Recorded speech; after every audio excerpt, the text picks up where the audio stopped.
नमस्कार मित्रांनो, परत एकदा आपलं खूप खूप स्वागत आहे आपल्या सर्वांच्या लाडक्या महाडीबीडी स्कॉलरशिप ऑफिशियल या चॅनलवरती। आणि आज तुमच्यासाठी घेऊन आलो खूप मोठी एक स्कीम। कुठली आहे स्कीम? वसंतराव नाईक विमुक्त जाती व भटक्या जमाती विकास महामंडळ संचलित कर्ज योजना।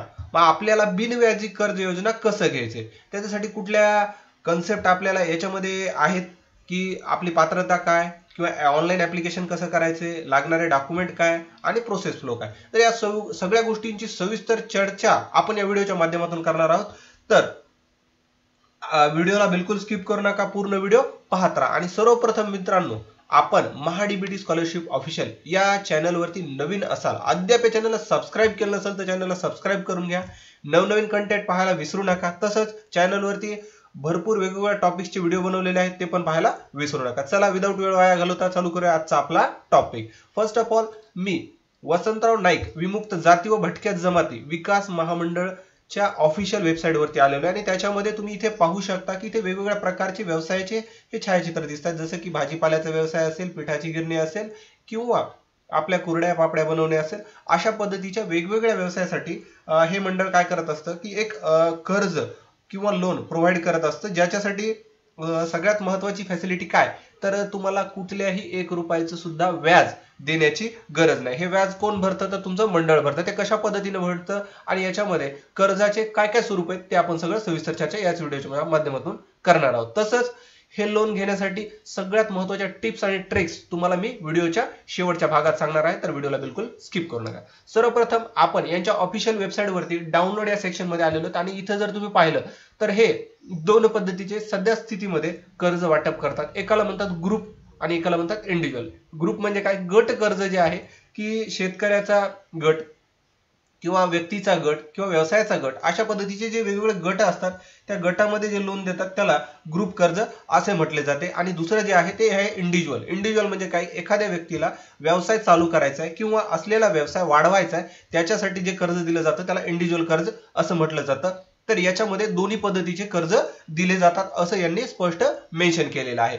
तर मग याच्यासाठी आपण लागणारे कागदपत्र, ऑफिशियल GR याची सविस्तर माहिती इथून पाहणार आहोत। तर सर्वप्रथम आपण त्यांच्या GR कडे जाऊयात। इथं GR मध्ये जर पाहिलं तुम्ही तर इथं दिलंय, अण्णासाहेब पाटील आर्थिक मागास विकास महामंडळाच्या धर्तीवर समकक्ष रुपये 10 लाखापर्यंत वैयक्तिक कर्ज व्याज परतावा योजना महाराष्ट्र राज्य व इतर मागासवर्गीय वित्त आणि विकास महामंडळ मर्यादित वसंतराव नाईक विमुक्त जाती व भटक्या जमाती विकास महामंडळ मर्यादित या दोन्ही महामंडळामार्फत राबवण्यात येत आहे। आता याला आपण शॉर्ट करूया, थोडंसं खूप मोठंसं कंटेंट वाटू नये आपल्याला। तर काय आहे की अण्णासाहेब पाटील नावाची एक आर्थिक विकास महामंडळाची योजना आहे। याच्यामध्ये काय होतं की ज्यांची जात मराठा आहे तर त्यांच्यासाठी या मंडळातून लोन दिलं जातं। आणि ते जे लोन आहे ते बिनव्याजी आहे, 10 लाखापर्यंत आहे। आणि त्यांची रिसेंट लिमिट वाढवली आहे, ती 15 लाखापर्यंत झाली। आपण हे कशासाठी जाणून घेत आहोत की ह्या मंडळाच्या ज्या पॉलिसीज आहेत तर त्या मंडळाच्या पॉलिसीज जशाच तशा ठेवून यांना काय केलंय की ज्या विमुक्त जाती आहेत आणि जमाती आहेत त्यांच्यासाठी ही योजना चालू केली। आणि याच्यामध्ये फक्त विमुक्त जाती आणि जमाती असणाऱ्या लोकांसाठी लोन देण्याचं कार्य करतात। तर त्याची जी कार्यप्रणाली आहे जशी अण्णासाहेब पाटीलची होती तशा पद्धतीत यांना मांडलेली आहे। आणि आपण जर दुसऱ्या कुठल्या कास्टचे असताल आणि तुम्हाला कुठली लोन स्कीम आहे किंवा त्याच्यावरचा व्हिडिओ हवा असेल तर मला तुमची कास्ट मेन्शन करायला विसरू नका। कास्ट म्हणजे काय? कॅटेगरी, जसं की तुमची SC असेल, ST असेल, OBC असेल, ओपन असेल, मुस्लिम असेल, मायनॉरिटी असेल, जे काय असेल ते मला मेन्शन करा। चला, तर 18 जानेवारी 2019 ला हा GR आला होता। आणि या GR मार्फत असं सांगितण्यात आलं होतं की जे अण्णासाहेब पाटलाच्या ज्या पॉलिसीज आहेत त्याच पॉलिसीज याच्यामध्ये ठेवून आम्ही लोन देणार आहोत। आणि ज्याच्यामध्ये की व्यावसायिकांसाठी एक प्रोत्साहन म्हणून कुठल्याही प्रकारचं व्याज त्यांना भरायची गरज पडणार नाही, या धर्तीवर हे लोन मिळणार आहे। तर याच्यामध्ये तुम्ही पाहू शकता की एकूण कर्ज व्याज परतावा 50 कोटी प्लस 50 कोटी म्हणजे 100 कोटीचं अनुदान मंजूर करण्यात आलं आहे या मंडळाच्या मार्फत। आणि यांचा उद्देश काय आहे की 10 लाखापर्यंत जे आहे ती कर्ज रक्कम वितरित करण्यात यावी। त्याच्यामधला जास्तीत जास्त 12% जो व्याज परतावा आहे। आता व्याज परतावा म्हणजे काय आपण थोडंसं समजून घेऊ। थोडा व्हिडिओ मोठा होईल परंतु तुम्हाला याच्यामध्ये 100% सगळी माहिती मिळेल, म्हणजे तुम्हाला परत दुसरा व्हिडिओ बघण्याची गरज पडणार नाही।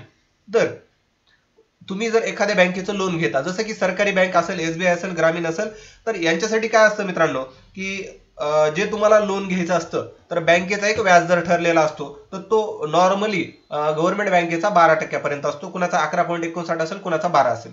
तर हा व्याजदर पर्यंत तुम्ही जर लोन घेतलं एखाद्या बँकेतून आणि ते जे आहे तर ते तुम्हाला घरून भरायची गरज नाही. तुम्ही जे भरायचं आहे त्याची प्रोसेस गव्हर्नमेंट करणार किंवा तुमचं मंडळ करणार आणि ते जे व्याज आहे ते मंडळ तुम्हाला वापस देणार. अशा पद्धतीने याची प्रोसेस आहे. आता याच्यामध्ये त्यांना पात्रतेसाठी उत्पादन मर्यादा जी दिलेली आहे ती 1 लाख पर्यंत आहे, 1 लाख एवढी आहे. आणि नॉन क्रिमिनल वर्गासाठी म्हणजे 8 लाख इतकी दिलेली आहे. आता याच्यामध्ये पहा की कुठल्या व्यवसायाला हे किती वाटप करणार आहेत, किती रक्कम देणार आहेत याच्यावर चर्चा करूया. आता याच्यामध्ये बघा, कृषी संलग्न व पारंपरिक उपक्रम. आता कृषी म्हणजे शेतीशी निगडीत आणि शेती व्यवसाय यांना ते 60% अमाऊंट देणार आहेत. आता उरलेली 40% कुणाला देणार आहेत ते पाहूयात. लघु उद्योग, मध्यम उद्योग ज्याच्यामध्ये उत्पादन काही बनवणे असेल, मॅन्युफॅक्चरिंग म्हणूयात सोप्या पद्धतीमध्ये, व्यापार व विक्री, काही खरेदी विक्री असेल ते, आणि सेवा क्षेत्र जे आपण सर्व्हिस वेगवेगळ्या प्रोव्हाइड करतो ते, तर त्यांच्यासाठी 40%ची रक्कम दिली जाणार आहे असं इकडं मेन्शन केलं आहे. आता याच्यामध्ये काही पात्रता अटी आहे की कोण याच्यासाठी पात्र आहे आणि काय प्रोसेस आहे.